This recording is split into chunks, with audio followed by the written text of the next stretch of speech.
नमस्कार, जय हिंद, जय भारत।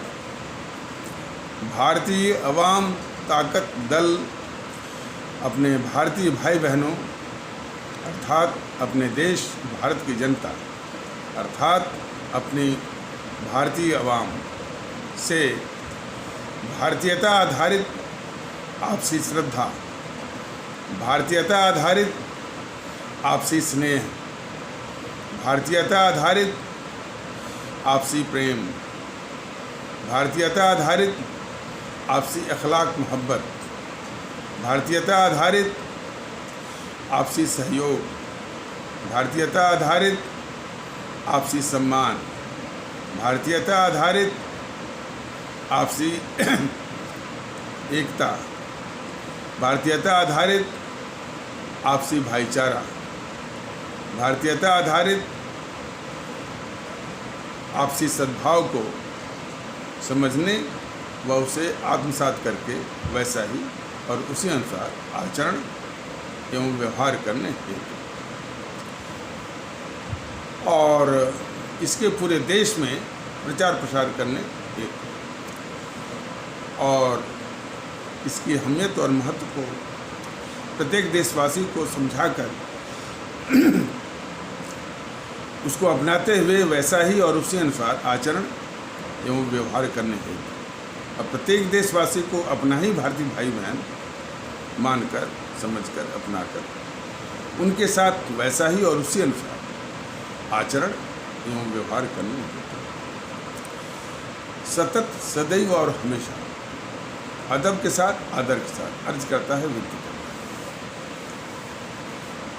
कुछ सुखद समाचार मैं सोच रहा हूँ कि अपने आदरणीय भारतीय भाई बहनों, अपने आदरणीय भारतीय अवाम से साझा कर लेते हैं। समाचार ये मिला है कि समाजवादी पार्टी के भी समर्थक, बहुजन समाज पार्टी के भी समर्थक अब ये महसूस करने लगे हैं कि इस देश का अस्थायित्व और देश की मजबूती इसमें है कि सब लोग एक साथ हों, भारतीयता के आधार पर और भारतीयता का माहौल ऐसा है कि फिर उसमें भारतीयता के अलावा कोई भेदभाव नहीं है।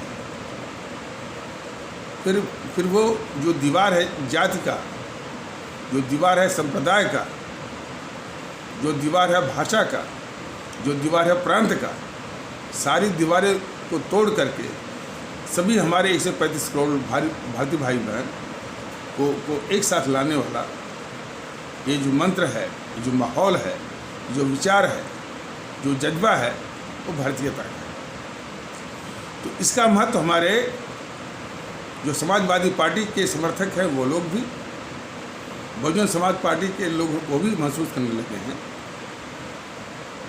और यदि राष्ट्रवाद की बुनियाद डालनी है तो इन भारतीय भाई बहनों को भी ये महत्व समझ में आ रहा है कि राष्ट्रवाद यदि कोई है तो यहीं से शुरुआत करनी पड़ेगी, सबको साथ आना पड़ेगा भारतीयता के सूत्र में। और ये बहुत ही सुखद समाचार है कि बहुजन समाज पार्टी के भी समर्थक और समाजवादी पार्टी के भी समर्थक अब ये महसूस करने लगे हैं कि इस देश का अस्थायित्व, इस देश का कल्याण बगैर भारतीय एकता के संभव नहीं है।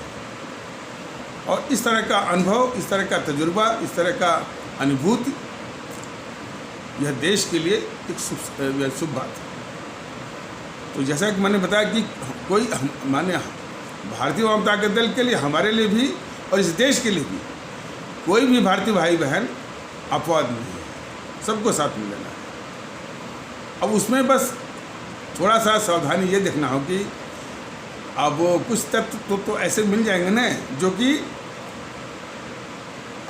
तब भी इतना मन लाख समझाने के बाद भी हम नहीं कहते कि उन तत्व का प्रतिशत कितना होगा। अब 1% हो सकता है जो भी है, जो कि इस भारतीय एकता में मैंने विश्वास न करके अभी भी भेद विभेद और कभी कभी नफरत और तनाव, ये सब। तो ऐसे तत्वों को सब लोग मिल करके उसको अपने इस भारतीय समाज का शत्रु माने, ये कम है कि फिर भी यदि कोई जाति के आधार पर, संप्रदाय के आधार पर, भाषा के आधार पर, प्रांत के आधार पर, क्षेत्र या समूह के आधार पर भेद विभेद, फर्क, वैसा व्यवहार और कभी कोई तनाव, कभी कोई नफरत, कभी कोई हिंसा, ऐसे तत्वों को पूरा समाज, पूरा हमारा भारतीय समाज, पूरे 135 करोड़ हमारे भारतीय भाई बहन उसको इस भारतीय समाज का शत्रु माने, इस देश का शत्रु माने, यह भी उतना ही आवश्यक है। तो ये दो सुखद समाचार थे, पूरे देश के लिए बढ़िया है और स्वागत योग्य है।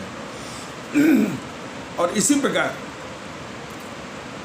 जो समर्थक आरजेडी के हैं, राष्ट्रीय जनता दल के हैं, जो टीएमसी यानी ममता बनर्जी के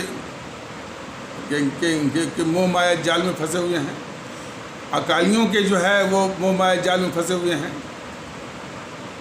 और इसी प्रकार जो शिवसेना के मोह माया जाल में फंसे हैं, एनसीपी के मोह माया जाल में फंसे हैं, और वाईएसआरसी के मोह माया जाल में फंसे हैं, और डीएमके और एआईएडीएमके वाम दलों के मोह माया जाल में फंसे हैं।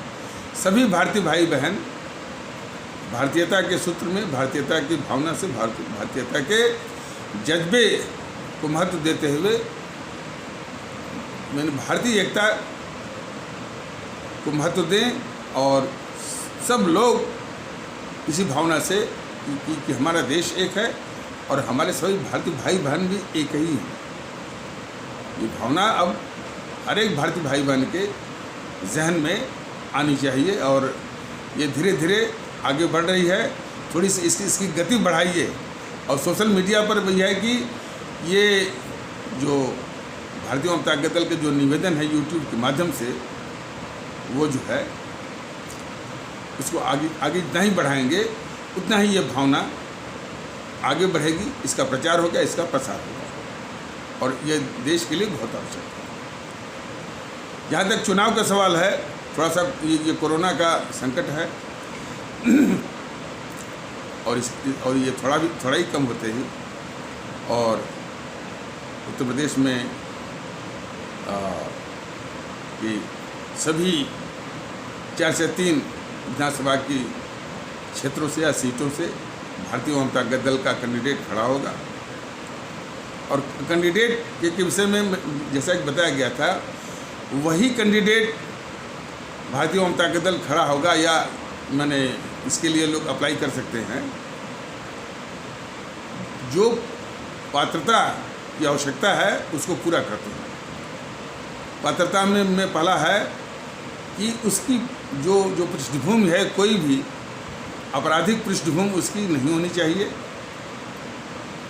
और साफ सुथरा उसका आचरण होना चाहिए और जो संकीर्णता है, जाति संप्रदाय इत्यादि, इससे उठ करके सबसे उसका मेल जोल, सबको इज्जत देना और सबसे इखलाक मोहब्बत और सबसे प्रेम भाव, सबको इस तरह से सम्मान देने का उसका जज्बा।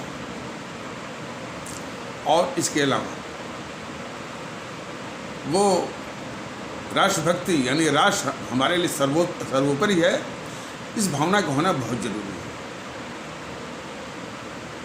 और वैसा दृष्टिकोण भी होना चाहिए कि कोई भी समस्या है, मान लीजिए उत्तर प्रदेश का एमएलए है, तब भी उसका दृष्टिकोण हमेशा राष्ट्रीय होना चाहिए और उसी पृष्ठभूमि में वो फैसला भी करे। और हमारे जितने भी राष्ट्रीय माने हमारे देश के जो गौरव है, ऐतिहासिक गौरव हो, धरोहर का की बातें हैं, सब पर उसको माने स्वाभिमान और गौरवान्वित होना होना चाहिए। तो कुल मिलाकर ये राष्ट्रभक्ति है, और पूरे देश के लोगों को अपना ही भारतीय भाई बहन भी अपना भारतीय भाई बहन माने। तो ये एक राष्ट्रीय भावना का होना जरूरी है उस उम्मीदवार को। वो पृष्ठभूमि की बात तो थी कि साफ सुथरी उसका जो है वो पृष्ठभूमि हो, कोई आपराधिक जो है पृष्ठभूमि तो यानी बहुत दूर की बात है। और उसका बाद व्यवहार और प्रेम व्यवहार, मेल जोल, सबको इज्जत देना, ये भी उसकी आदत या क्षमता होनी चाहिए। तो ये रहा कि वो राष्ट्रभक्ति का एक माने गुण या कैरेक्टरिस्टिक होने की आवश्यकता है। दूसरा है कि वो ये समर्पण, कोई काम उसको मिले तो बगैर किसी दिखावे के और आधे मन से और बगैर किसी विज्ञापन और पाखंड के उसको पूरे मन से उसको करने का उसकी आदत है। कर्तव्य निष्ठा से मतलब है कि ज़्यादा ढिढोरेबाजी और फोकसबाजी और ज़्यादा घोषणा की आवश्यकता नहीं है। बस वो काम करे, किया हुआ काम ही उसकी जुबान या भाषा बने। क्योंकि ये एक बहुत बड़ी समस्या है समाज की कि ये नेता लोग सिर्फ चुनाव के वक्त में लंबे लंबे वादे, वो भी बाद में झूठे साबित होते हैं। घोषणा पत्र भी बनता है, मोटा मोटा घोषणा पत्र, संकल्प पत्र भी बनता है, लेकिन कुछ उसका होता नहीं है। इसलिए कर्तव्य निष्ठा की बहुत ज़रूरत होती है कि बगैर कुछ वादा किए, बगैर कुछ उसका जो है वो ढिढोरा पीटे हुए काम करे, किया हुआ काम ही उसकी जुबान बनेगी और लोग देखेंगे। चौथा बहुत आवश्यक है, वो है चरित्रवान। चरित्रवान से मतलब ये रुपए पैसे की जो लालच है, जो कि भ्रष्टाचार, लालच और लिप्सा है, जो भ्रष्टाचार को जन्म देती है, ये जो दुर्गुण है उसको बहुत दूर रखें और इन दुर्गुणों से अपने को भी बिल्कुल अलग और दूर रखें। ये क्षमता उसकी होनी चाहिए। तो ये चरित्रवान कहलाएगा। इस प्रकार पृष्ठभूमि तो है ही, चार गुण ये भी आवश्यक है कि राष्ट्रभक्ति, समर्पण, कर्तव्यनिष्ठा और आपका चरित्रवान होना। तो ये चीज़ें को देख परख करके भारतीय जनता दल अपने वो उम्मीदवार खड़ा करेगा। लेकिन ये हमारी जो भारतीय आवाम है, ये उसकी भी जिम्मेदारी कर्तव्य होगा कि वो भी इन्हीं बातों पर ही और इन्हीं कसौटी पर ही उनको कसे। और भारतीय जनता दल का भी कोई कैंडिडेट है, तब यदि इन गुणों से मैंने इन गुणों वाला दिखे तभी उसको वोट करिए। और फिर आप बताइए तो मैं तो दूसरा भी उम्मीदवार हो जाएगा जो कि इन सारी आवश्यकताओं को पूरा करता हो। तो जो 2022 में सभी 4 से 3 और फिर उसके बाद जो लोकसभा में आएगा तो सभी 5 से 3 में भारतीय जनता दल के उम्मीदवार हों। तो ये मैंने जो हम या भारतीय जनता दल अभी यूट्यूब के माध्यम से संदेश दे रहा है लोगों में एकता, भारतीय एकता, तो इसकी गतिविधि सिर्फ यूट्यूब तक ही नहीं रहेगी, ये लोगों के बीच में आएगा। हम भी आप सभी के बीच में आएंगे, इन्हीं सारी बातों को आपके बीच में, आपके सामने, और कुछ और भी आपके इसमें और जानकारी प्राप्त करना हो और एकाध जो है शख्स भाव उसको भी दूर करने की बिल्कुल स्वस्थ तरीके से कोशिश की है। और माहौल वही है भारतीयता का। यही चीज़ जो है हमारे वो अमर शहीद आदरणीय, परम आदरणीय हमारे राष्ट्रभक्त शिरोमणि नेताजी सुभाष चंद्र बोस, शहीद आजम भगत सिंह और अमर शहीद चंद्रशेखर आज़ाद, अमर शहीद अशफाकुल्ला, अमर शहीद खुदीराम बोस, अमर शहीद सुब्रमण्यम भारती। अब जैसे खुदीराम बोस कहाँ के थे? मुजफ्फरपुर बिहार, और सुब्रमण्यम भारती तमिलनाडु, और श्रीमती रानी लक्ष्मीबाई, श्रीमती रानी चंद्रमा जो कि कर्नाटक से थी, श्रीमती रानी गडेलियू नागालैंड से थी। तो इन अमर शहीदों ने भी अपने प्राणों की आहुति दी है, प्राणों का बलिदान दिया है। तो उन्हीं की कुर्बानी शहादत के बदौलत ये मुल्क आज़ाद हुआ। हर वक्त हमेशा याद रखिए, इन कांग्रेसी जो है मुखबिर दलालों के बदौलत नहीं हुआ है। ये बिल्कुल स्पष्ट रूप से सभी भारतीय भाई बहनों को स्पष्ट रूप से जानना बहुत जरूरी है। और बाबा साहब, तो बाबा साहब को भी भारतीय वाम ताकत दल इन्हीं अमर शहीदों के बराबर महत्व देता है। हाँ, उन्होंने अपने प्राण की कुर्बानी तो नहीं दी, बात सही है, लेकिन हमारे उस समाज के न हमारे भारतीय समाज के उस तबके जिसके साथ हजारों साल तक अन्याय हुआ है, उसको बहुत घाव मिला है। उसके उत्थान के लिए जो उन्होंने कोशिश की, उस कोशिश में जो जलालतें, जो तकलीफ़ें झेली, वह भी किसी शहादत और कुर्बानी से कम नहीं है। ये भारतीय वाम ताकत दल बिल्कुल इस बारे में बिल्कुल स्पष्ट है। इसलिए भारतीय वाम ताकत दल अपने बाबा साहब भीमराव अम्बेडकर को भी इन्हीं अमर शहीदों के बराबर इज्जत देता है, दर्जा देता है।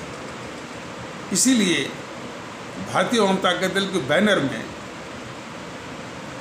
हमारे आदरणीय राष्ट्रभक्त शिरोमणि नेताजी सुभाष चंद्र बोस और शहीद आजम भगत सिंह के बाद तीसरे स्थान पर बाबा साहब को भारतीय वाम ताकत दल रखता है, और इसके बाद चौथे नंबर पर अमर शहीद चंद्रशेखर आज़ाद, पाँचवें पर अमर शहीद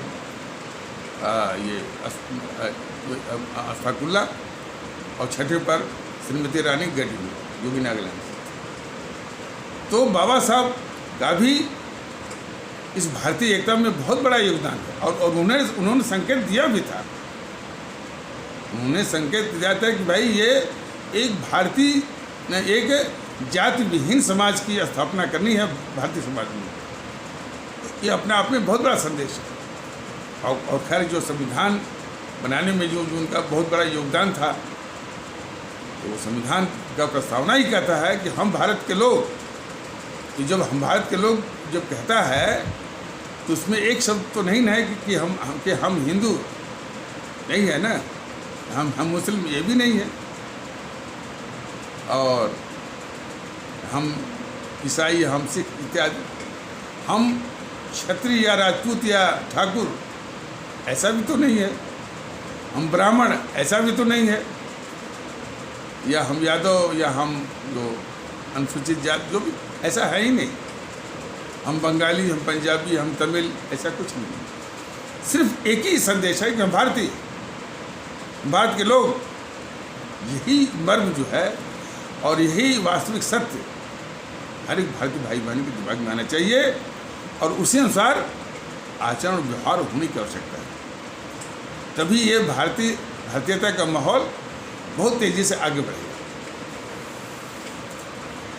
तो बाबा साहब ने हर तरह से भारतीय एकता को बल दिया है, इस भारतीय समाज को मजबूत करने का बल दिया है, और भारतीय समाज के उस तबके के साथ जिसके साथ हजारों साल तक अन्याय हुआ है, शोषण हुआ है, उसके लिए बाबा साहब का बस यही संदेश था,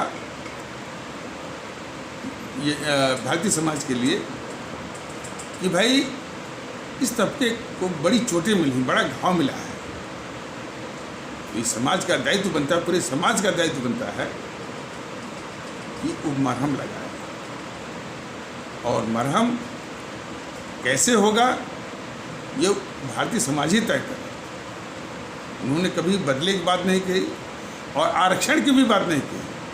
आरक्षण ये बार बार हमारा भारतीय जनता दल और मैं कह रहा हूँ, आरक्षण यही जो इस देश को बांटने वाले जेएनपीसी वाले हैं, गांधी नेहरू परिवार चांदा चौकड़ी कागज वाले, तो ये सिर्फ वोट की खातिर और समाज को बांटने के लिए इन्होंने शुरू किया। फिर तो इसकी लूट मच गई। फिर जो है ये मायावती आई, इसने इसको हथियार बनाया, और फिर समाजवादी पार्टियों ने हथियार बनाया। फिर बीजेपी जो है उसी को आगे बढ़ा दिया। 10% जो है वो क्या कहने की फॉरवर्ड लोगों के लिए।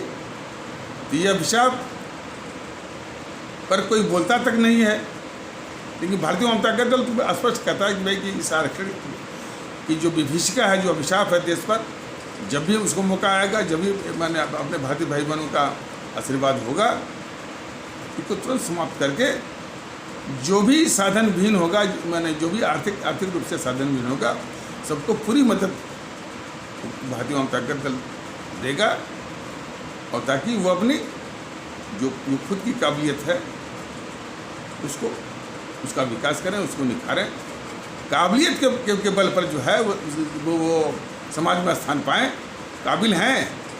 ये सभी भारतीय भाई बहनों को अपने दिमाग से ये भ्रम निकाल देना चाहिए कि हमारे जो पिछड़े भारतीय भाई बहन हैं उनमें प्रतिभा की कमी है। वो हमारे आपके बराबर है, कहीं तो हमसे भी आगे। बाबा साहब को देख लीजिए। बाबा साहब जो है वो राजा गायकवाड़ बड़ोदरा में वहाँ नौकरी करते थे।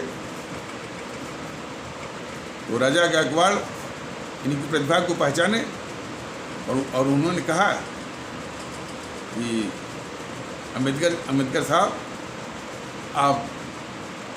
आपको नौकरी करने की ज़रूरत नहीं है, आप पढ़िए, अपनी काबिलियत और प्रतिभा को आगे बढ़ाइए, निखारिए उसको। और उन्होंने बाबा साहब को पूरी मदद दी, और इसके बाद जहाँ भी हो सका लंदन पढ़े, अमेरिका पढ़े, हर जगह पढ़े, जर्मनी में भी उन्होंने शिक्षा ली। और तब जाकर के वो इतने विद्वान हुए और देश के इतने बड़े रत्न, इतने बड़ा हीरा हो, और इतनी बड़ी शख्सियत और इतनी बड़ी मैंने ज्ञान के और राजभक्ति की हैसियत बने। तो वही चीज़ जो है हमारे पिछड़े भारतीय भाई बहनों को, वो आरक्षण से नहीं बन सकते। आरक्षण तो उनको 25%, 20% पर जो प्रतिभा उनकी 100% की है उसी पर वो कुंद कर देता है। और खैर आरक्षण पर यदि बोलने लगेंगे तो ये पूरा एपिसोड ख़त्म हो जाएगा। तो बहुत बड़ा अभिशाप है, उसको समाप्त करके ये, और इसको हमारे जो है पिछड़े भारतीय भाई बहन भी मानते हैं इस बात को।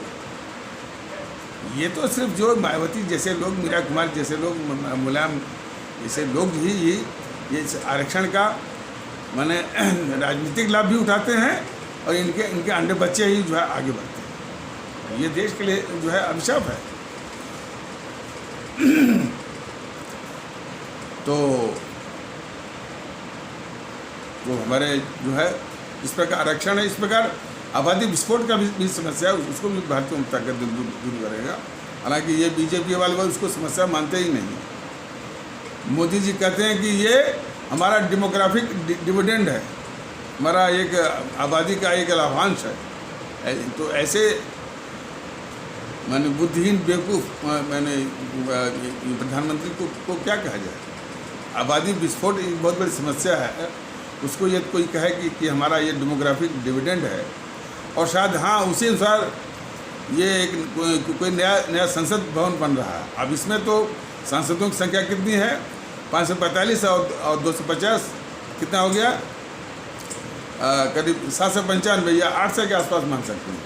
वो 11-12 से MP वो पहले से मान चुके हैं कि भाई कि अब इस आबादी को के अनुसार जो है संसद बननी चाहिए, जबकि उन्हें ये चाहिए कि सांसदों की संख्या वही रखिए, और आबादी को कैसे कम करना है, कैसे उसको ऋणात्मक दिशा में ले जाना है, इसकी बात नहीं करते कभी भी बात नहीं करते। और यही नहीं, अपने छोटे भाइयों जैसे, हालांकि वो MP है महोदय, साक्षी महाराज वगैरह जो है, उनको ये सौंप दिए हैं कि ये इस तरह का जहर फैलाएं कि 10 बीबी और 40 बच्चे वाला। ऐसे सब निकम्मा है जो जो जो कुछ नहीं कर सकता, वो समाज में जहर ही बोता है। जैसे जिस प्रकार 60-70 साल तक यह जहरी बोती रही ये JNPC गांधी नेहरू परिवार चंडाल चौकड़ी, इसने बहुत घाव दिए हैं और आज भी वो लोगों से वोट की अपेक्षा करते हैं, कुछ लोग वोट करते भी हैं। ये तो दुर्भाग्य है। तो फिर उसी बात पर आया जा रहा है कि जैसे हमारे वो भारतीय भाई बहन जो कि समाजवादी पार्टी के समर्थक हैं, बहुजन समाज पार्टी के समर्थक हैं, अब वो भी महसूस करने लगे हैं कि भारतीय एकता इस देश के लिए आवश्यक अनिवार्य है। तो उसी प्रकार जो समर्थक RJD के हैं, जो समर्थक DMK और AIADMK के हैं और MDMK के हैं, या तमिलनाडु के लोग इन वहाँ की क्षेत्रीय पार्टियों के मोहजाल में फंसे हुए हैं। केरल में अभी भी हमारे भारतीय भाई बहन वो वाम दलों के और इसे जो अभिशाप जो है JNPC के मोहजाल में फंसे हुए हैं। और पश्चिम बंगाल में अभी जो ममता बनर्जी जो कि घोर इस देश की शत्रु दुश्मन है, गद्दार भी है, उसके जो है वो मोहजाल में फंसे हुए हैं। कई लोग जो अकाली जो कि ये खालिस्तानी आतंकवादियों के हमदर्दों को पालती है, उसके मोहजाल में फंसे हुए हैं। शिवसेना के मोहजाल में फंसे हुए हैं, NCP के मोहजाल में फंसे हुए हैं, YSRC के मोहजाल में फंसे हुए हैं। ये सारे भारतीय भाई बहन और उड़ीसा में भी लोग जागरूक हों और यदि उनकी जो वो बीजू जनता दल यदि क्षेत्रीयता की बात करती है तो उसको भी नकार करके भारतीयता की भारतीय एकता के इस मुहिम में शामिल हो। और भारतीयता ऐसा नहीं कि उड़ीसा या किसी को छोड़ देगी, सबको एक साथ में लाना की जरूरत है। तो जहाँ पर इन सबों ने अपना एक गढ़ बैशन बनाया हुआ है, DMK और AIADMK ने तमिलनाडु में और RJD वालों ने बिहार में और TMC वालों ने पश्चिम बंगाल में और उद्धव की जो है महाराष्ट्र इत्यादि में, NCP की महाराष्ट्र इत्यादि में, सारे भारतीय भाई बहनों को, सभी भारतीय भाई बहनों से निवेदन है कि अब यानी उन दीवारों को तोड़ करके भारतीय एकता के सूत्र में बंधने के लिए आगे आएंगे सभी लोग। और आगे आकर के वही सारी पार्टियों को मत पेटी तक शून्य करना, उनको शून्य कर देना, बिल्कुल नष्ट में नाबूद। अब यही एक रास्ता है जिससे कई देश के वो कल्याणकारी रास्ते खुले।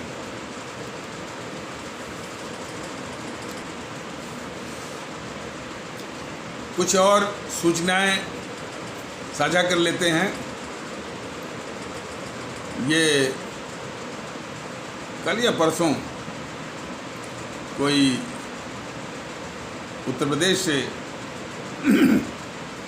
भारतीय आवाम ताकत दल के पदाधिकारी को धमकी दे रहा था। अब वो निश्चित है कि बीजेपी का होगा या योगी आदित्यनाथ का ही मंडली का होगा। तो धमकी दे रहा था भारतीय आवाम ताकत दल के पदाधिकारी को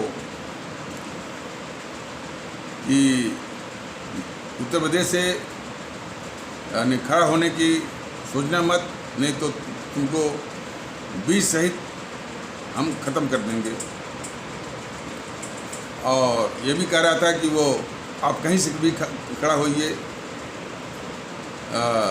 माने बिहार से खड़ा होइए, हरियाणा से खड़ा होइए, दिल्ली से खड़ा होइए, पंजाब से खड़ा होइए, मध्य प्रदेश इत्यादि से खड़ा होइए, लेकिन उत्तर प्रदेश से खड़ा होने की सोचना मत, नहीं तो हम कुछ भी कर सकते हैं और बीज सहित आपको समाप्त करते हैं। हालांकि भारतीय आवाम ताकत दल का पदाधिकारी उनके सामने से उनके मुंह पर ही स्पष्ट कर दिया कि इस मुगालते में मत रहना भैया। भारतीय आवाम ताकत दल सभी इस 4 से 3 विधानसभा क्षेत्रों से वो उम्मीदवार खड़े करेगा और पूरी ताकत से लड़ेगा और जीत के भी दिखाएगा। और योगी जी भी जिस क्षेत्र से खड़ा होंगे वहाँ से भी एक मजबूत उम्मीदवार होगा और बहुत संभव है कि उनको भी वो हरा करके दिखाएगा। ऐसी बात नहीं। तो इस प्रकार वो धमकी दे रहा था। तो इससे क्या दिखाता है? इससे ये बीजेपी वालों का, भारतीय जनता पार्टी वालों का एक चरित्र दिखाता है, और ये ऐसे चरित्र वाले अपने ऊपर राष्ट्रवादी कहते हैं। और तो और जो मुख्यमंत्री योगी आदित्यनाथ महोदय हैं, उनको शर्म आनी चाहिए कि शपथ लेते हैं उस संविधान का जो कहता है कि हम भारत के लोग, और जब मुख्यमंत्री बन जाते हैं तो कहता है कि हम हिंदू हैं। ये तो कायर किस्म का प्रधानमंत्री बैठा है मोदी। नहीं तो एक हिंदू कहते ही, कोई हिंदू कहे, कोई मुसलमान कहकर मुख्यमंत्री रहे, ये तुरंत 1 मिनट भी उस कुर्सी पर रहने का बिल्कुल संवैधानिक अधिकार नहीं बनता। तुरंत उसको बर्खास्त किया जाना चाहिए जिस पर कहता है कि हम हिंदू हैं। और कहाँ झूठ भी बोलता है कि स्वामी विवेकानंद ने कहा था कि हम हिंदू हैं। या तो वो जानबूझ के झूठ बोलता है, या तो उनको या तो उन महोदय को, मैंने योगी आदित्यनाथ महोदय को मालूम ही नहीं है कि स्वामी विवेकानंद के विचार क्या थे। और उन्होंने कभी भी नहीं कहा कि उनका धर्म जो है वो हिंदुत्व है। उन्होंने बस वही कहा था कि भाई मैं उस प्रभु का सेवक हूँ जिसको अज्ञानी लोग मनुष्य कहते हैं, और इसी मनुष्य की सेवा करना और उसके सुख सुविधा का चिंतन करना ही हमारा धर्म है, और इसके आगे मैं किसी धर्म को नहीं मानता। मानव सेवा ही धर्म के विषय में बिल्कुल वो अटल थे, उनके विचार अटल थे। तो जो इस मर्म को न समझ करके वो स्वामी विवेकानंद को भी लपेटे कि स्वामी विवेकानंद ने भी कहा था कि वो स्वामी विवेकानंद ने भी हिंदुत्व की बात कही थी, बिल्कुल नहीं। तो ऐसे भ्रम फैलाने वाला आदमी आज उत्तर प्रदेश का मुख्यमंत्री है, ये बहुत बड़ी दुर्भाग्य की बात है। और तो खैर उनका चरित्र जो है, उनकी मंशा इस पंचायत चुनाव में भी जाहिर हो गई कि वो जो समाजवादी पार्टी के जो माफिया गुंडों को सत्ता दिलाने के लिए उन्होंने ये साजिश की थी। और उनका जो विरोध है कि नहीं, ये समाजवादी पार्टी का बिल्कुल दिखावटी विरोध है, समाजवादी पार्टी से भी और बहुजन समाज पार्टी से। और जबकि उन्हीं के जो असामाजिक और गुंडे और माफिया है, उन्हीं को पंचायती राज में सत्ता दिलाने के लिए उन्होंने ये साजिश की थी। तो इस प्रकार वो भी उत्तर प्रदेश के हमारे जो आम भारतीय भाई बहन हैं, उनके शत्रु हैं, उनके दुश्मन हैं। ये पहचानने की आवश्यकता है। और ये कुछ भी मुखौटा लगा लें कि ये राष्ट्रवादी है, कुछ नहीं। इनका राष्ट्रवाद बहुत दुख देने वाला है, बहुत छल और कपटपूर्ण है। तो वो धमकी दे रहा था। वो निश्चित है, हो सकता है कि जो कोई शायद हिंदू युवा वाहिनी कोई संगठन रहा है, शायद उसी के मुखिया रहे हैं ये योगी आदित्यनाथ। तो भाषा उसकी वैसे ही बोल रहे है। इन बातों का कोई विशेष महत्व नहीं है, लेकिन इससे उनके चरित्र का ये पता चलता है। और कोई बात नहीं, कोई ऐसी बात नहीं कि उसको बहुत तवज्जो देने वाली बात है। लेकिन धमकी का, और सिर्फ यूपी में भारतीय जनता दल कोई कैंडिडेट खड़ा न करे, तो इससे इससे भारतीय जनता दल के जो प्रतिबद्धता है, डिटर्मिनेशन है, उस तरह कोई फर्क नहीं आएगा। लेकिन भारतीय जनता पार्टी का जो चरित्र है, जो उसका डीएनए है, जो उसकी सोच है, जो उसके मन में जहर है, उससे ये परिलक्षित होता है, ज्ञात होता है। बस इतनी सी बात। और यही चीज़ हमारे सभी भारतीय भाई बहन समझें कि ये कितना छली और धोखेबाज वाला ये संगठन है भारतीय जनता पार्टी। और ये बात भारतीय जनता पार्टी के कैडर में भी शुरू हो गई। ये वाकई में ये छल करके इसने 2 बार वोट लिया लोकसभा में, और ऐसे भी तो लोग वहाँ भी लोग राष्ट्रवाद को खोज रहे हैं, देश को खोज रहे हैं। और वहाँ भारतीय जनता पार्टी में न तो राष्ट्रवाद है, न तो देश है, सिर्फ पूजा है तो सिर्फ मोदी की। पढ़ा रहा है कि भाई मोदी को रखिए हजार वर्ष के बाद एक हिंदू शासक मिला है, हिंदू राजा मिला है, बस ये इसी तरह की गंदी बातें, इसके अलावा और कोई मुद्दा है ही नहीं। तो खैर इन बातों का महत्व नहीं है, लेकिन यह है कि हमारी जो आवाम है वो इनको पहचान ले बस। कल एक समाचार पूरे टीवी चैनल को पूरा छाया हुआ था कि टीएमसी के कुछ नेता जो है उनको पकड़ने के लिए वो शारदा या नारदा कोई केस के संबंध में सीबीआई वहाँ गई थी, और क्या नाटक हुआ, वो धरने पर बैठी ममता बनर्जी, और बाद में जिनको सीबीआई ने पकड़ा उसको वहाँ की कोर्ट ने छोड़ दिया। ऐसी नौटंकी करने से क्या फ़ायदा? जो इस सारी बुराइयों की जो मुखिया है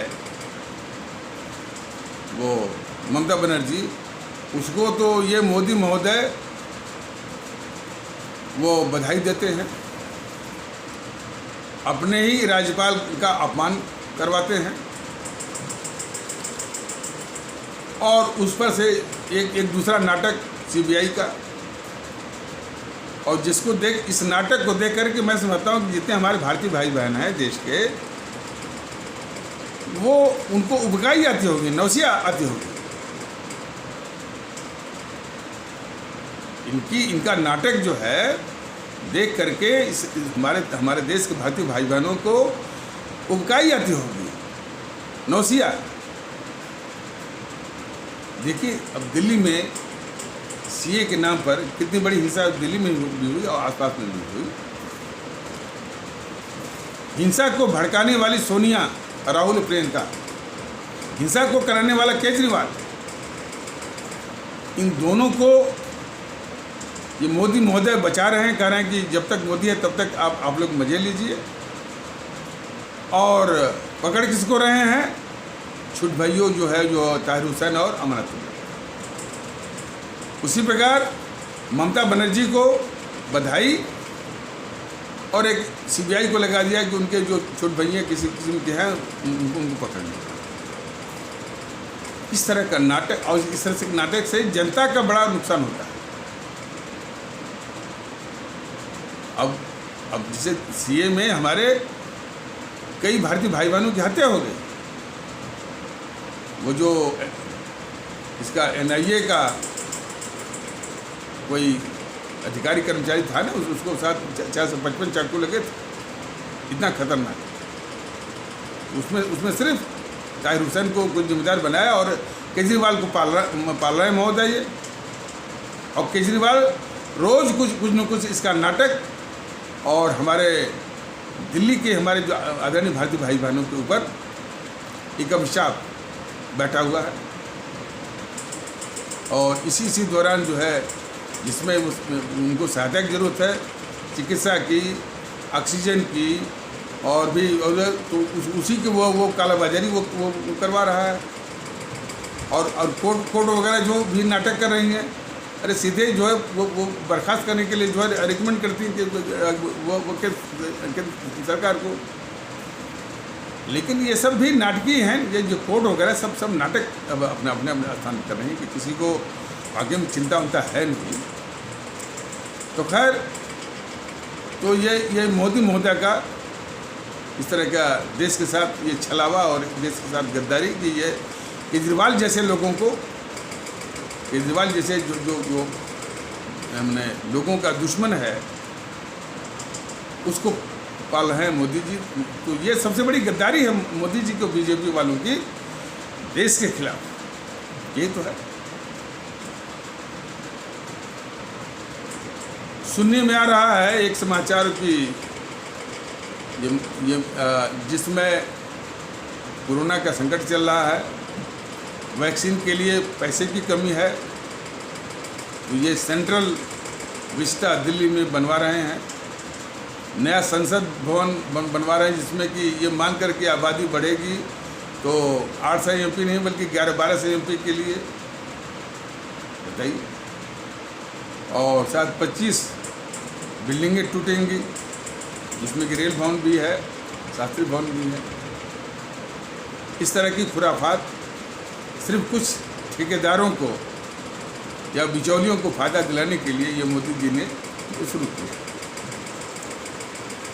इसके संबंध में भारतीय जनता दल बस ये बताना चाहता है कि बहुत पहले जो है, जो सामरिक जो दक्ष किस्म के, माने कि जो स्ट्रेटजिक एक्सपर्ट की राय रही है कि दिल्ली में जो हमारे नाजुक किस्म के मंत्रालय हैं, रक्षा मंत्रालय है और तीनों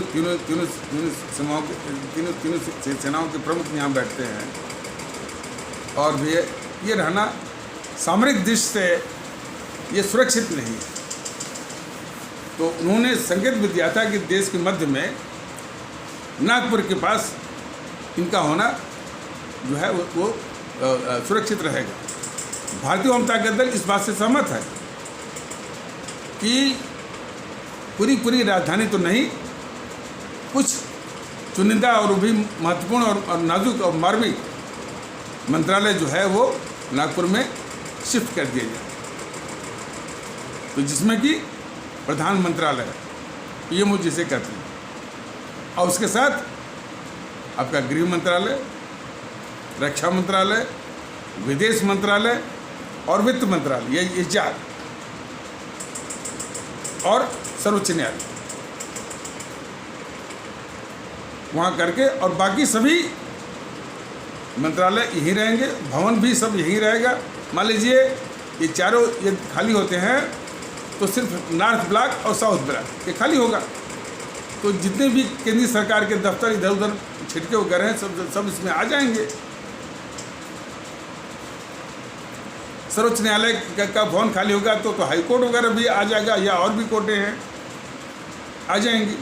लेकिन किसी भवन को तोड़ना नहीं है, तोड़ने का भी यानी बहुत, और ये भवन हमारे ज़माने के हैं, बहुत मजबूत हैं, तोड़ने का भी खर्चा आएगा। तो भारतीय जनता दल ने ये सोच रखा है कि ये सिर्फ जब भी इसको मौका मिलेगा, जब भी अपने आदरणीय भारतीय भाई बहनों का आशीर्वाद मिलेगा और सत्ता का उपकरण हाथ में आएगा, तो ये इन्हीं सिर्फ यानी 4 मंत्रालयों को नागपुर ले जाएगा और सारे भवन दिल्ली में यथावत रहेंगे और कोई भी टूटेगा नहीं।